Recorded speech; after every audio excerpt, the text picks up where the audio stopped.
Sir,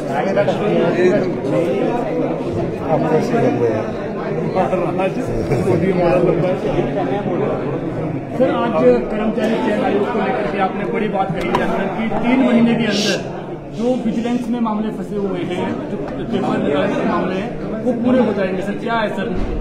देखिए, पहले तो जयराम ठाकुर जी जो पूर्व मुख्यमंत्री थे, उन्होंने हमसे सवाल किया।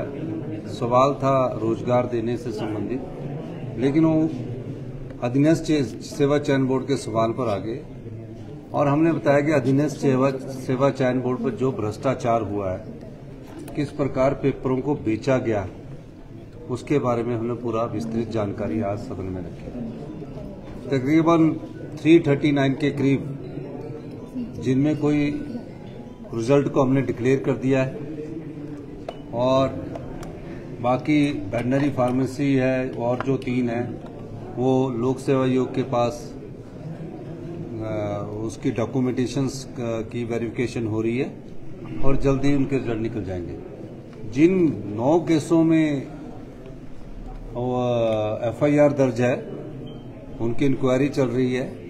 उसके अलावा जो और 13 पोस्ट कार्ड है, उनकी हम जिनकी इंक्वायरी नहीं है, उनको 3 महीने के अंदर हमने निकालने के लिए कहा है। और जब पुलिस केस बनता है तो काफी कानूनी अड़चनें होती है और कानूनी अड़चनों को दूर करके ही वो रिजल्ट निकाला जाता है। ये तो कहीं ऐसा ना हो कि कानूनी अड़चनों में फंसकर पीछे जो ओम प्रकाश चौटाला जी की जो अपनी पार्टी थी, उन्हें क्यों सजा हुई थी पता है? उसमें JBT में घोटाला हुआ था और उन्हें सजा हुई थी। तो हम पूरी कानूनी प्रक्रिया से बाहर निकलकर उस संदर्भ में युवाओं के साथ जो भी न्याय होगा उसको कर रहे हैं। तो इस संदर्भ में हमने जयराम जी को जवाब दिया और कहा कि ये जो भ्रष्टाचार हमीरपुर के अधीनस्थ चयन बोर्ड में हुआ है, उसको हमने भंग करके एक अपनी सरकार की कर्तव्यनिष्ठा और ईमानदारी दिखाई है। हमने पुलिस भर्ती की तरफ नहीं किया। पेपर लीक हुआ, किसी का पता लगा और पेपर रद्द कर दिया और दोबारा भर्ती कर दी, वो ढकने वाली बात थी।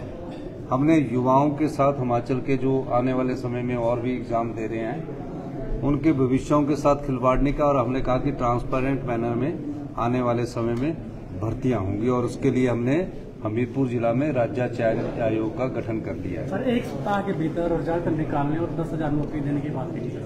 नहीं, 1 सप्ताह के भीतर नहीं, आप सुनिए, करिए, मेरी रिकॉर्डिंग निकाल लीजिए।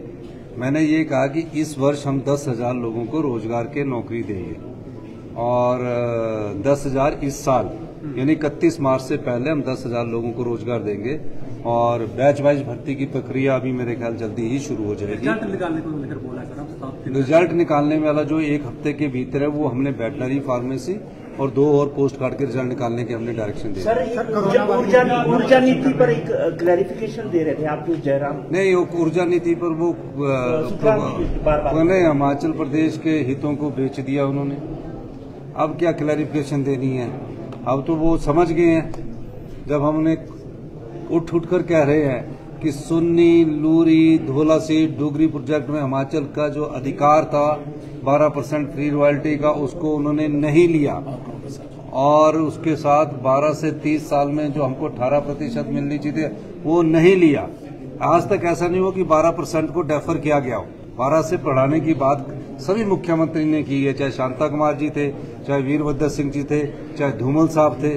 पहली बार ऐसा हुआ कि हिमाचल के लोगों के अधिकार जो है 4% इन प्रोजेक्टों में रख दिए कि हम 4% पहले 10 साल में रॉयल्टी रहेंगे और 10 से 25 साल में फिर 4 से बढ़कर 8% हो जाएगी और 25 से 40 साल में फिर 8 से बढ़कर 12% हो जाएगी।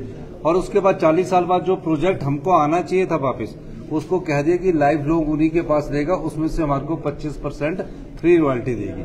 मैंने उस कानून को, उनकी उस नीति को चेंज किया है और हमने सतलुज जल विद्युत निगम को नोटिस दिया है कि आपने विदाउट इम्प्लीमेंट एग्रीमेंट कैसे ये कार्य शुरू कर दिया, और इसमें अगर आप हमारे साथ नेगोशिएट करना चाहते हैं या कुछ पत्राचार करना चाहते हैं, मिल बैठकर आगे करना चाहते हैं, तो हमारी जो नई ऊर्जा नीति आई है उसके अनुसार आप हमारे साथ बैठकर बातचीत कर सकते हैं। सर, कोरोना वारियर्स भी धरने पर बैठे हैं, आपसे भी मिले थे सर, वो मांग कर रहे हैं कि उनका जो नहीं, अभी तो उनकी मेरे ख्याल 30 सितंबर तक है, उसके बाद बढ़ाने और उसके बाद जब स्थिति आएगी तब देखेंगे। सर सीमेंट के दाम बढ़े हैं सर, भाजपा कह रही है कि लगातार महंगाई बढ़ रही है।